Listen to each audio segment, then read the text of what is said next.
आज के इस सेशन में इस बिहार के सभी एग्जाम बहुत बहुत मोस्ट इम्पोर्टेंट है। तो प्रश्न में पहला है, बिहार के प्रथम राज्यपाल कौन है? तो बिहार के प्रथम राज्यपाल कौन है? जयराम दास तुलतराम। कौन है? जयराम दास तुलतराम। चलिए पहले प्रश्न में बढ़ते हैं। प्रश्न नंबर 2, बिहार के प्रथम मुख्यमंत्री कौन थे? तो श्री कृष्ण सिंह थे, जो कि बहुत बहुत मोस्ट इम्पोर्टेंट है। बिहार के प्रथम मुख्यमंत्री कौन थे? श्री कृष्ण सिंह। चलिए अगले प्रश्न में बढ़ते हैं। प्रश्न नंबर 3, बिहार के प्रथम मुस्लिम मुख्यमंत्री कौन थे? तो अब्दुल गफ्फर। कौन थे? अब्दुल गफ्फर। प्रश्न नंबर 4, बिहार के सबसे कम कालावधि वाले मुख्यमंत्री कौन थे? सबसे कम अवधि तक कौन रहे थे? तो सतीश प्रसाद सिंह। कौन थे? सतीश प्रसाद सिंह। चलिए अगले प्रश्न को बढ़ते हैं। प्रश्न नंबर 6, बिहार के प्रथम महिला मुख्यमंत्री कौन थे? तो राबड़ी देवी। कौन थे? राबड़ी देवी। बिहार के प्रथम महिला मुख्यमंत्री कौन थे? राबड़ी देवी। और बिहार के प्रथम दलित मुख्यमंत्री कौन थे? भोला पासवान शास्त्री। कौन थे? भोला भोला पासवान शास्त्री। कौन थे? भोला पासवान शास्त्री। प्रश्न नंबर 8, बिहार के प्रथम निर्दलीय मुख्यमंत्री कौन थे? महामाया प्रसाद सिंह। कौन थे? महामाया प्रसाद सिंह। चलिए अगले प्रश्न को बढ़ते हैं। प्रश्न नंबर 9, बिहार के प्रथम मुस्लिम राज्यपाल कौन थे? डॉक्टर जाकिर हुसैन। कौन थे? डॉक्टर जाकिर हुसैन। उसका प्रश्न नंबर 10, बिहार के प्रथम मुख्य न्यायाधीश कौन थे? सर एडवर्ड एम सेम्स सामियार। उसका प्रश्न नंबर 11, बिहार के प्रथम विधानसभा अध्यक्ष कौन थे? रामदयालु सिंह स्वतंत्रता पूर्व बिंदेश्वरी प्रसाद वर्मा। चलिए अगले प्रश्न को बढ़ते हैं। प्रश्न नंबर 12, प्रथम विधानसभा का अध्यक्ष कौन थे? अब्दुल बारी स्वतंत्र पूर्व देवशरण सिंह स्वतंत्रता बाद में था। उसके बाद विधानसभा के प्रथम विपक्ष नेता कौन है? एस के बागो। कौन है? एस के बागो। उसके बाद प्रथम विधान परिषद सभापति के अध्यक्ष कौन है? तो राजीव रंजन प्रसाद स्वतंत्रता के बाद वाला है। चलिए अगले प्रश्न को बढ़ते हैं। उसका बाद प्रश्न नंबर 15, प्रथम विधान परिषद का उपसभापति कौन है? तो कौन है? सई हसन ईमान, जो कि स्वतंत्रता से पूर्व थे। स्वतंत्रता के बाद वाला कौन है? श्याम प्रसाद सिंह।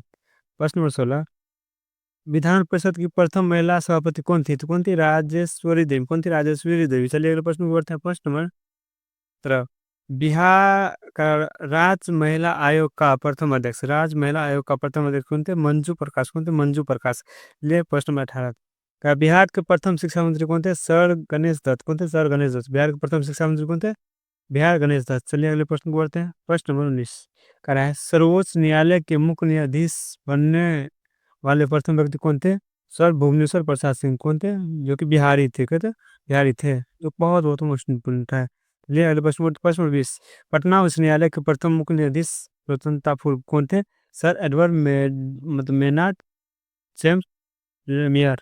चलिए अगले प्रश्न को बढ़ते हैं। कह रहा है बिहार में कौन सा चंदेल वंश का प्रमुख शासक था जिसने किला अटैक पर निर्माण किया? तो कौन? प्रतिहार वंश के राजा भोज कहते किला अटैक को क्या कहा था? अटैक किया था। प्रश्न नंबर 2, महात्मा बुद्ध ने सबसे पहले अपना उपदेश कहाँ दिया था? सारनाथ में। महात्मा बुद्ध ने सबसे पहले अपना उपदेश कहाँ दिया था? सारनाथ। कहाँ दिया था? सारनाथ में।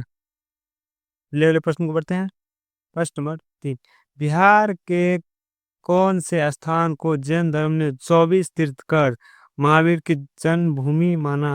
कौन वैशाली को क्या माना? 24वां तीर्थकार भूमि माना है। प्रश्न नंबर 4, कहा 1857 के विद्रोह में बिहार के नेता के नेतृत्व किसने किया था? तो कुंवर सिंह। 1857 में बिहार के नेतृत्व किसने किया? तो कुंवर सिंह किया था, जो बहुत बहुत मोस्ट इम्पोर्टेंट है। कहा बिहार में कौन सा लोक आस्था का पर्व है? कौन है लोक आस्था का पर्व? है छठ पूजा। कौन है? छठ पूजा। ले लो प्रश्न को बोलते हैं। प्रश्न नंबर 6, बिहार का कौन सा क्षेत्र चंपारण सत्याग्रह के लिए प्रसिद्ध है? तो कौन है? पश्चिमी चंपारण का मोतिहारी। पश्चिमी चंपारण का मोतिहारी। मोतिहारी। प्रश्न नंबर 7, कौन सा मगध शासक सिकंदर के समाकलन थे? सिकंदर के समाकलन कौन थे? कानानंद। कौन थे? कानानंद। सिकंदर के समाकलन कौन थे? कानानंद। प्रश्न नंबर 8, बिहार का सबसे ऊंचा पर्वत कौन सा है? कौन है? गिरिडीह की पारसनाथ चोटी क्या है? बिहार का सबसे ऊंचा पर्वत है। चलिए अगले प्रश्न को बढ़ते हैं। प्रश्न नंबर 9, किस ग्रंथ में बिहार के इतिहास का सबसे पहला उल्लेख मिलता है? तो वेद के विशेष रूप में अथर्ववेद में मगध का उल्लेख मिलता है। अथर्ववेद में क्या मिलता है? मगध का उल्लेख मिलता है। अथर्ववेद में क्या मिलता है? मगध का उल्लेख मिलता है। जो बहुत मोस्ट इम्पोर्टेंट क्वेश्चन है। किस युद्ध में शेरशाह सूरी ने हुमायूं को हराया था? तो चौसा युद्ध 1539 में हुआ था, उसमें क्या था, हुमायूं को हराया था शेरशाह सूरी और जीता था, जो कि शेरशाह सूरी कहाँ के थे, बिहार के ही थे। प्रश्न बड़ी कह रहा हूँ, किसने बिहार में अस्थायी बंदोबस्त लागू किया था? तो लॉर्ड कॉर्नवालिस 1793 में लॉर्ड कॉर्नवालिस ने अस्थायी बंदोबस्त क्या था, लागू किया था। चलिए अगले प्रश्न बोलते, प्रश्न नंबर 12, बिहार का कौन सा स्थान खनिज संसाधनों निमाइका के लिए प्रसिद्ध है? कौन सा? गया और नवादा क्षेत्र। कौन है? गया और नवादा क्षेत्र क्या प्रसिद्ध है? प्रश्न नंबर 13, कौन सा स्थान प्राचीन मगध की राजधानी था? तो राजगीर का राजगिरी क्या था, प्रसिद्ध था। चलिए अगले प्रश्न को बढ़ते हैं, प्रश्न नंबर 14, बिहार से संबंध रखने वाले लेखक को ज्ञानपीठ पुरस्कार मिला है, उसका नाम क्या? फणीश्वर नाथ रेणु को ना, फणीश्वर नाथ रेणु। प्रश्न नंबर 15, पाटलिपुत्र को वर्तमान में किस नाम जाना जाता है? पटना। किसमें? पटना, पटना का नाम जाना जाता है। किसे? पटना का नाम जाना जाता है। चलिए अगले प्रश्न को बढ़ते हैं, प्रश्न नंबर 16, बिहार के किस शहर को ज्ञान की भूमि कहा जाता है? ज्ञान की भूमि किसे कहा जाता है? तो नालंदा। किसको? नालंदा को। इस यहीं पे बख्तियार खिलजी क्या कहता है, इसको ध्वस्त कर दिया था। कितना? 1198 में ध्वस्त किया था। प्रश्न नंबर 17, महाबोधि मंदिर बोध गया किसके शासनकाल में बना था? सम्राट अशोक के शासन काल में क्या था? महाबोधि मंदिर बोध गया में बना था। चलिए अगले प्रश्न को बढ़ते हैं, प्रश्न नंबर 18, किस चोल वंशीय शासक ने बिहार पर आक्रमण किया था? किसने किया था? तो राजेंद्र चोल। किसने? राजेंद्र चोल ने किया था, बिहार पर आक्रमण किया था, जो कि चोल वंश के थे शासक। प्रश्न 19, बिहार का कौन सा क्षेत्र सिंधु घाटी सभ्यता से जुड़ा हुआ है? तो इस प्रश्न का आंसर क्या हो जाएगा? चिरान, जो कि सारण जिला में स्थित है। चलिए अगले प्रश्न को बढ़ते हैं, प्रश्न नंबर 20, बिहार का सबसे बड़ा जलाशय कौन सा है? कनार झील, जो कि दरभंगा में। कनार झील कहाँ है? दरभंगा में है। तो चलिए आज के लिए तक तो मिलते हैं, तो तक इस वीडियो को लाइक कर जरूर कीजिए, साथ में कमेंट भी कीजिए। चलिए मिलते हैं नेक्स्ट वीडियो में। जय हिंद, जय भारत।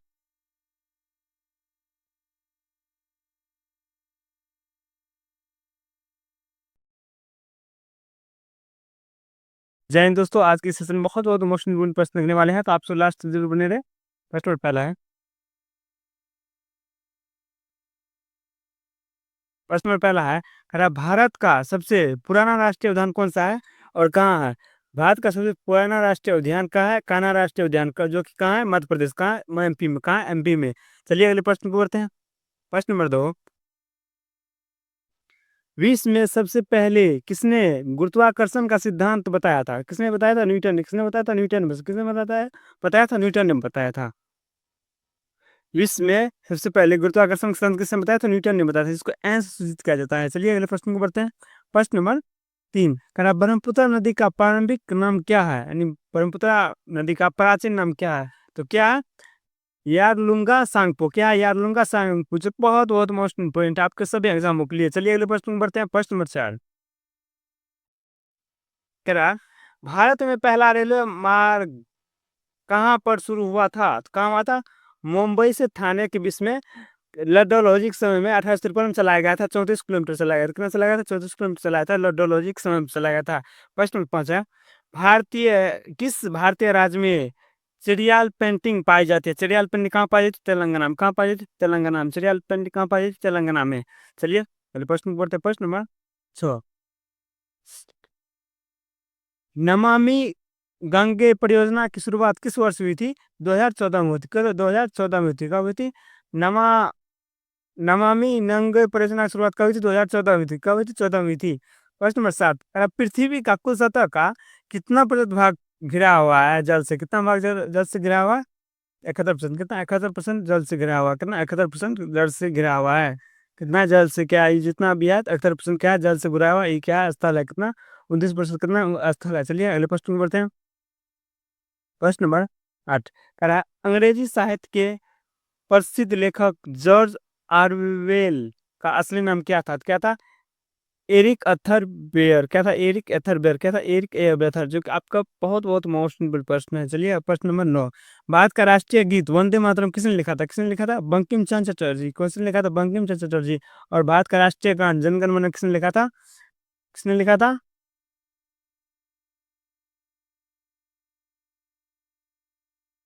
भारत का राष्ट्रीय गान जन गण मन किसने लिखा था? तो इसको कमेंट बॉक्स में बताइएगा। चलिए प्रश्न नंबर 10 की ओर बढ़ते हैं,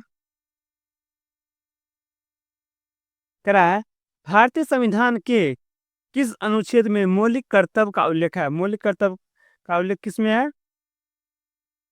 कहाँ है? अनुच्छेद 51 का ए में है। मौलिक कर्तव्य कहाँ है? 51 के में, कितना में? 51 के में है। चलिए अगले प्रश्न को बढ़ते हैं। मौलिक कर्तव्य कहाँ से लिया गया है? अमेरिका से लिया गया। कहाँ से लिया गया है? अमेरिका से। कहाँ से लिया गया? अमेरिका से लिया। कहाँ से? अमेरिका से लिया गया है मौलिक कर्तव्य। चलिए पहले आप साइंस के प्रश्न को बढ़ते हैं, जो कि आप सभी एग्जाम में बहुत बहुत मोस्ट इम्पोर्टेंट है। प्रश्न नंबर पहला है, करा डीएनए की संख्या की खोज किसने की थी? डीएनए संख्या की खोज किसने की थी? जेम्स वाटसन एवं फ्रांसिस क्रिक ने। किसने? जेम्स वाटसन एवं फ्रांसिस क्रिक ने की थी। चलिए प्रश्न नंबर दो, करा मानव शरीर में सबसे कठोर हड्डी कौन सा होता है? मानव शरीर में सबसे कठोर हड्डी कौन होता है? फीमर, जो कि जांग की हड्डी होती है। जो कि जांग की हड्डी क्या होती है? बहुत मजबूत होती है। चलिए दोस्तों अगले प्रश्न को बढ़ते हैं। प्रश्न नंबर तीन, अरे प्रकाश वर्ष किसका मात्रक होता है? प्रकाश वर्ष किसका मात्रक होता है? दूरी का। प्रकाश वर्ष किसका मात्रक होता है? दूरी का। चलिए प्रश्न नंबर चार, कह रहा है सबसे हल्का तत्व कौन सा है? सबसे हल्का तत्व क्या है? हाइड्रोजन। हाइड्रोजन ऐसे सूचित किया जाता है। चलिए अगले प्रश्न को बढ़ते हैं। प्रश्न नंबर पांच,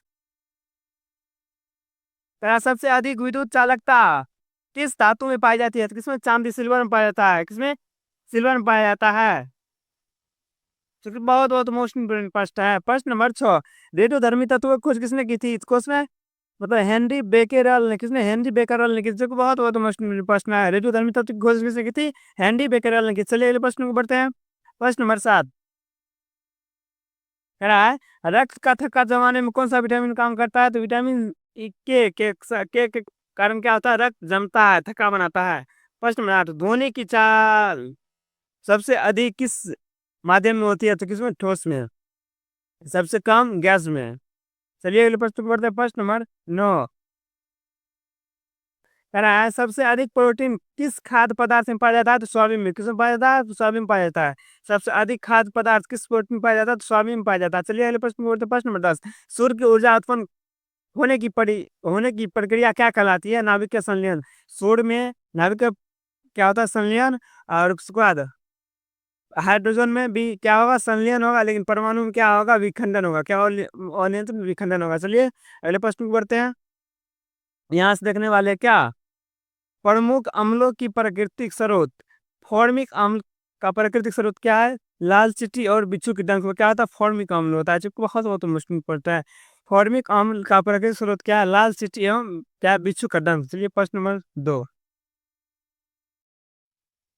साइट्रिक अम्ल का प्रकृति क्या है? खट्टे नींबू यानी संतरा, खट्टे फलों में क्या होता है? साइट्रिक अम्ल होता है। क्या होता है? साइट्रिक अम्ल होता है। चलिए प्रश्न नंबर तीन, बेंजोइक अम्ल का प्रकृति क्या होता है? घास, पत्ते, मूत्र। क्या होता है? बेंजोइक अम्ल होता है। और मूत्र में क्या होता है? यूरिया होता है। क्या होता है? यूरिया। क्या होता है? यूरिया।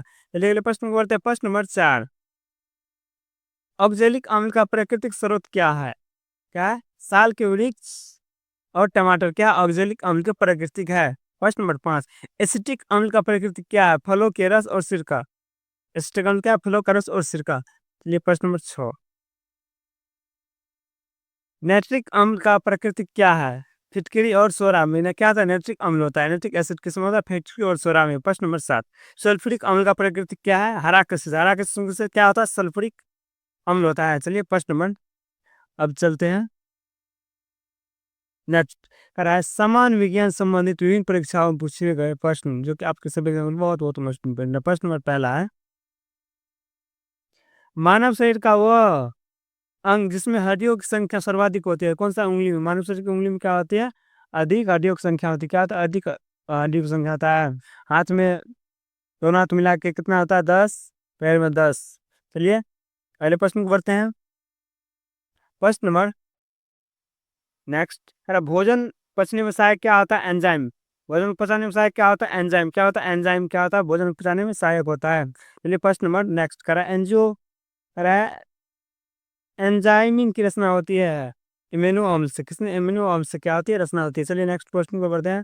करा मानव शरीर की सबसे बड़ी ग्रंथि क्या है? यकृत। क्या है? यकृत, जिसको लीवर या जिगर या किडनी मतलब जिसको लीवर या यकृत बोले जाते हैं। चलिए अगले प्रश्न को बढ़ते हैं। करा है सूर्य उदय होने समय और लाल क्यों दिखाई देता है? क्यों देता है दिखाई? पराकिरणन कारण क्यों दिखाई देता है? पराकिरणन को कौन सी पराकिरणन नन के कारण क्या होता है? सूरज लाल और क्या होता है? सूर्य का उदय और डूबते समय क्या लाल क्यों दिखाई देता है? प्रकीर्णन के लिए। चलिए अगले प्रश्न को करते हैं। प्रश्न नंबर नेक्स्ट करा है, घरों में विद्युत संयंत्र जोड़े जाते हैं, क्या घरों में समांतर क्रम में रहता है? टेंट और जब शादी ब्याह में लगता है उसमें क्या इंस्टीट्यूट होती है? सैनिक क्रम। कौन सा सैनिक क्रम में रहता है? चलिए प्रश्न नंबर नेक्स्ट का, लोहे में जंग लगना क्या होता है? रासायनिक अभिक्रिया। क्या होता है? रासायनिक अभिक्रिया। अगले प्रश्न को करते हैं। प्रश्न नंबर नेक्स्ट, पश्चिम बंगाल में किस प्रकार की फसल का उत्पादन किया जाता है? तो धान। पश्चिम बंगाल में क्या होता है? धान। क्या होता है? सबसे ज्यादा धान होता है पश्चिम बंगाल में। प्रश्न नंबर नेक्स्ट, उत्तर प्रदेश में क्या होता है? गेहूं। उत्तर प्रदेश सर्वाधिक क्या होता है? गेहूं। क्या होता है? गेहूं होता है उत्तर प्रदेश में। क्या होता है? गेहूं होता है।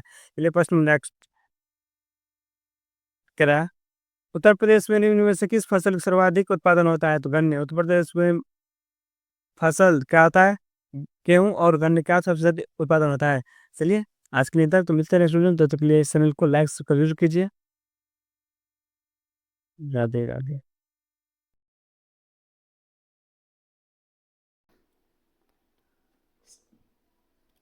चलिए दोस्तों, आज की इस वीडियो में बहुत बहुत मोस्ट इम्पोर्टेंट प्रश्न रखने वाले हैं जो कि आपके सभी एग्जाम में बहुत बहुत इम्पोर्टेंट है। प्रश्न नंबर पहला है, सामाजिक असमानता का एक महत्वपूर्ण रूप कौन सा है? तो इसका करेक्ट ऑप्शन क्या हो जाएगा? आपका ऑप्शन है ए भाषा, ऑप्शन बी लिंग, ऑप्शन सी शिक्षा, ऑप्शन डी परिवहन।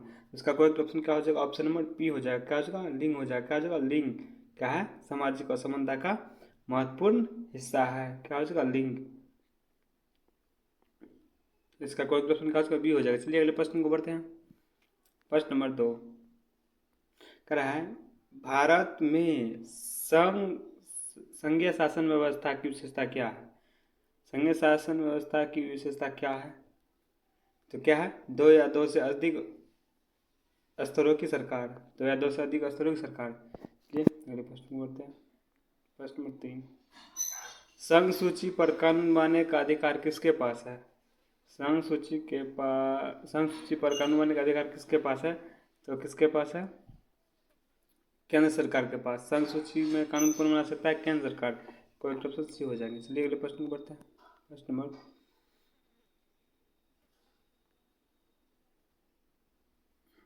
4 करा, केंद्र और राज्य दोनों के लिए महत्व रखने वाले विषय को कौन सी सूची में रखा गया है? तो कौन सी सूची में रखा गया है? समवर्ती सूची में। केंद्र और राज्य दोनों को महत्वपूर्ण रखने वाले विषय कौन सी सूची है? समवर्ती सूची है। सी को ट्रस्ट हो जाएंगे। चलिए अगले प्रश्न को बढ़ते हैं। प्रश्न नंबर 5, निम्नलिखित में से भारत के किस राज्य को विशेष दर्जा प्राप्त हुआ है? किसको? नागालैंड को क्या है? विशेष दर्जा मिला है। तो ऑप्शन डी को एक हो जाएंगे। इसलिए अगले प्रश्न को बढ़ते हैं। प्रश्न नंबर 6, भारतीय प्रशासनिक व्यवस्था कैसी है? तो कैसी है? एखरी क्या है? एखरी है। क्या एखरी का है? ऑप्शन ए को एक हो जाएंगे। चलिए अगले प्रश्न को बढ़ते हैं। प्रश्न नंबर 7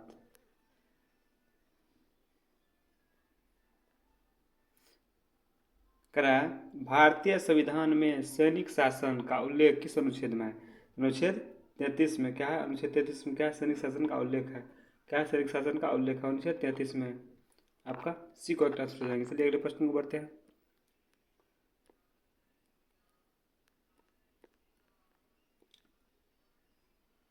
प्रश्न नंबर 8 करा, भारतीय संविधान में देश की विरासत और गांधीवाद मूल्य को महत्व देते हेतु स्थानीय स्वशासन के लिए किस अनुच्छेद में स्थान दिया गया है?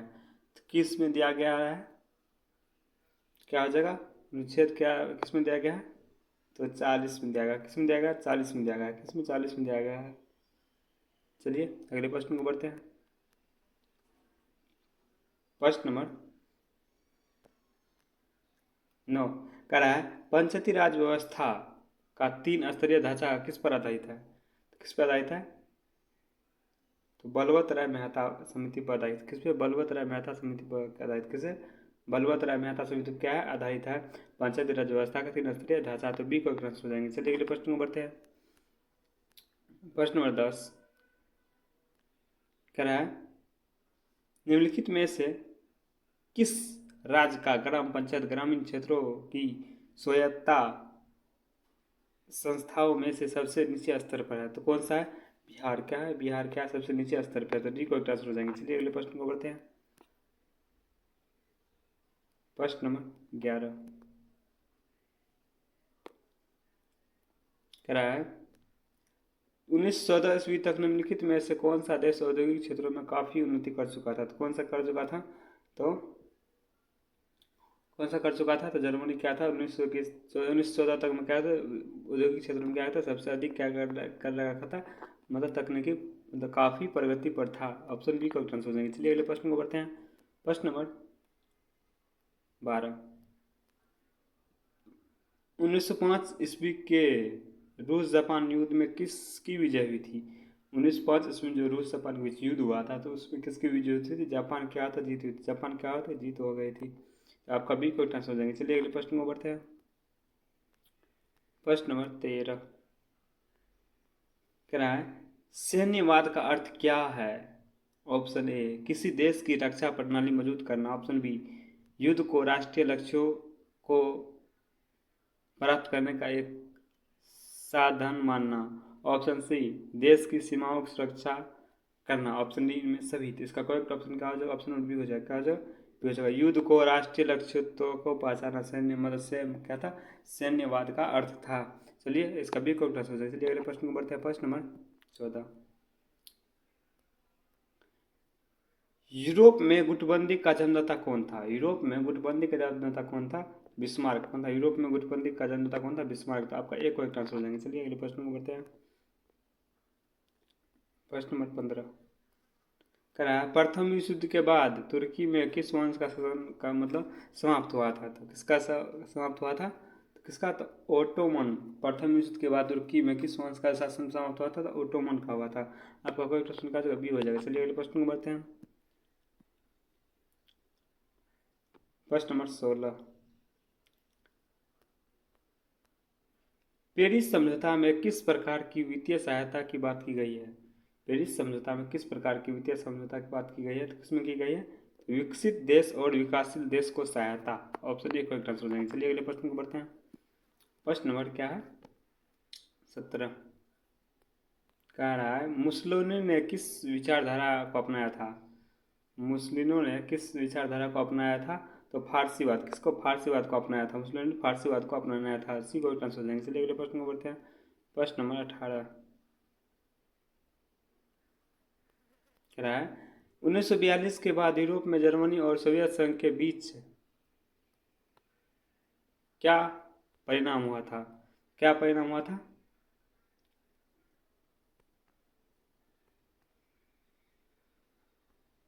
तो इसका करेक्ट ऑप्शन क्या हो जाएगा? ऑप्शन नंबर बी हो जाएगा। क्या होगा?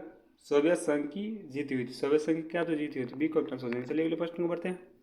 प्रश्न नंबर 19 कह रहा है द्वितीय विश्व युद्ध के बाद विश्व शांति बनाए रखने के लिए किस संस्था की स्थापना की गई? संयुक्त राष्ट्र संस्था की स्थापना की गई थी। कब की गई थी? 1945 में की गई थी। चलिए इसका सी को आंसर हो जाएंगे। चलिए अगले प्रश्न को बढ़ते हैं। प्रश्न नंबर 20 कह रहा है द्वितीय विश्व युद्ध के बाद विश्व को किन दो गुटों में बांधा गया था? द्वितीय विश्व के बाद किन दो गुटों में बांधा गया था? तो किसमें? पूंजीवाद गुट और साम्यवाद गुटों में गया था, बांधा गया था। तो आपका एक और चलिए आज के लिए तक तो मिलता है नेक्स्ट वीडियो में। तो जय हिंद जय भारत।